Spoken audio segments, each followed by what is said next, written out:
We have been on a kick to get tomahawk steaks lately. We've been spending upwards of $150 to $200 to get one of these at a restaurant in Las Vegas. Today we're going to try to do it for 30 bucks a piece. So, not a lot of extra work that I'm going to look to do with this. You can see there's a big piece of fat back here. I'm going to let that roll. You know, I want that extra flavor on it. And you can see the bone is pretty clean. We did get these at Sam's Club. They're about $33 a piece.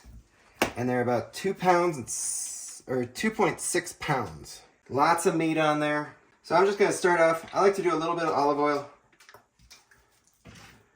Go ahead and do that. Just to help bind everything.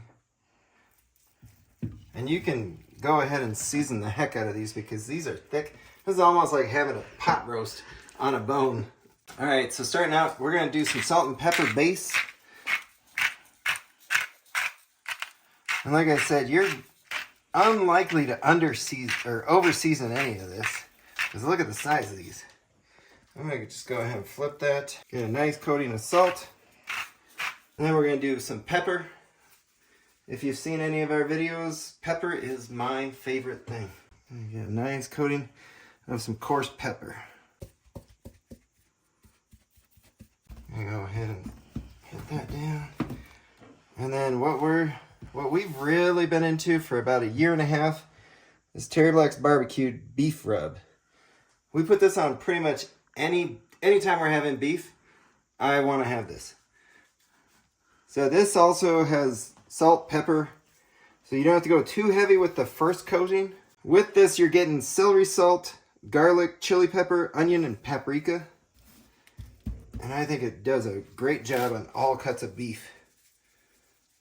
You can see we're heavy-handed this, and we do like a lot of flavor on ours, so we're okay with having quite a bit of seasoning. Bring it back over. We've already done salt on this side, so we'll go ahead and do layering of pepper, and then some more Terry Blacks, and you can even coat the outside here. Try to get as much flavor as you can on the outside there, because this is a thick cut of meat. And then once we're done with this, we're going to go ahead and get that smoker going to about 250 degrees. You want to let the meat get pretty close to room temperature, if not all the way. And with this, it's going to be hard to, so we've already had it sitting out for a solid 45 minutes plus. And I think they'll still handle the 30 minutes that it takes to get the temp up. So we're going to go ahead, get the smoker up to 250 degrees, and then we'll throw these on there. I do want to show you to get some size reference. It's a solid 2 inches right there. Alright, so we are going to be cooking on the Traeger Ironwood XL, and it comes with these nice meat probes. We're going to go ahead and try to get our thermometer right as close to center as possible, because I'm going to be trying to cook these a little past medium rare. We've been enjoying slightly like medium rare plus, basically. Right up to 120 degrees, and then we're going to go ahead and get a nice sear on it. But it did not work well on the Traeger, so we're going to go ahead and fire up the grill for that last portion. Alright, so as you can see, we got our nice Traeger Ironwood XL. This is actually our 4th cook on it. So we're still very early in testing this sucker out, but so far it has been really good. And check these out. Like I showed, 2 inches big. We're going to go ahead and lay these out here.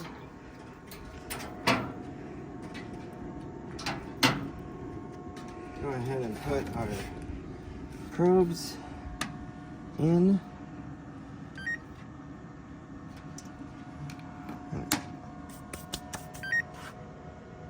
We'll set our goal. We are targeting 120 degrees. Go ahead and close it. Let it do its magic. I do want to show you, so we've got 2 different probes that came with this. And we got 48 degrees on the first one, 51 degrees on the second one. So we got a ways to go. We're gonna go ahead and check this in about 45 minutes, see where we're at. All right, so it's been about an hour. The sticks have been on. I did switch them because one was cooking a little faster than the other. but you can see they're just still cooking away. They're right about 105 degrees, 109 degrees for the other one. I am going ahead and firing up my grill back here because you will see on here, there's no direct flame. And if you're like me, I like that char, that kiss that you get from flames. Even though it is a propane grill, I'm hoping that it's gonna give us a good, really hard sear. So I've got it cranked up all the way to 11. And so when this hits 120, I'm gonna throw it directly on that grill, hoping it's gonna be between 500 and 700 degrees. Because the last time I tried this, it was just on a single one. And I turned it up to 500 and it got a little bit of a crisp, but I want hard sear. So hopefully we're gonna get that, but we're gonna go fix our sides too. All right, so while the grill is getting fired up, my lovely wife is in working on a side dish. We are gonna do some Brussels sprouts, which we like to do with some olive oil in the pan. Go ahead and season it with salt, pepper. We're trying out I think a black cherry chipotle Kinder one. Add some chili oil, chili flakes, and then we will be finishing that off with some balsamic vinegar. It's gonna go really well with the steak. All right, so we got one steak that's at 120, one that's 111, so we're gonna go ahead and pull the 120 and go ahead and send it straight over to the grill. I'm just using some of these grilling gloves so I can go ahead and pick it up and control it with my hands. We're gonna go for probably just a couple minutes on each side. Listen to that sizzle. Go ahead and get a nice hard sear on both sides. So I went about a little over 2 minutes. So 60 seconds, flip it, 60 seconds, flip it. I just want to get that nice kiss. About 4 minutes total on the grill is all we're doing here. I want to go about 60 seconds each so I can get a little bit of that crisscross. Try to get this fat a little bit on the outside. Look at that though. Oh my God. Let's do the other one. Got the other one going. All right, we are right about 4 minutes. Check out that flame that this thing sets up. Oh, let's just get a nice little bit on that.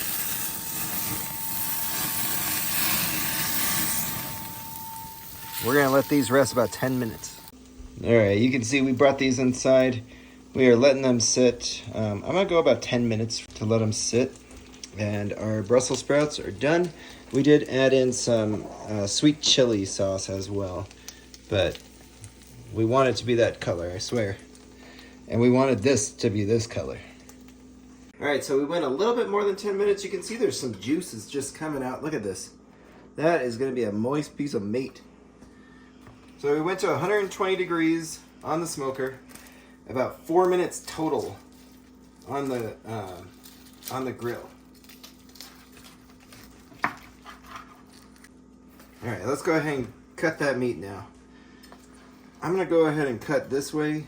I'm sure everybody has their own preferred method.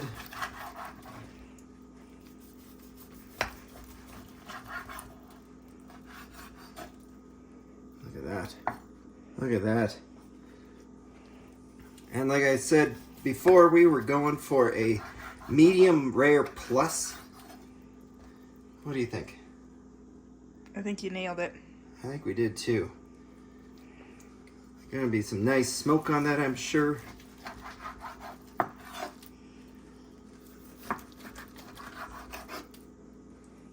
What do you think? Keep the rib cap separate? Yeah, of course. All right, so the rib cap is right here after this little fat area.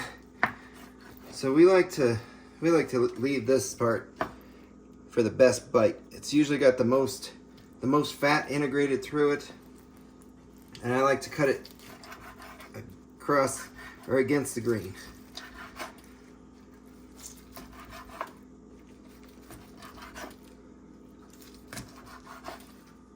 So I'm gonna go ahead and take a piece.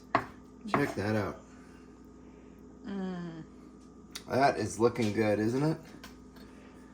Are you gonna try a bite of it? I think I gotta. I think you do too. Let's go ahead. Oh man, that is so freaking good. So the first time we did this, it ended up being pretty good, but there wasn't as good of a sear. I think this time finishing it on the grill, it really made a world of difference. We're gonna go ahead and serve up our plates. Hopefully you enjoyed this, and we'll see you next time around.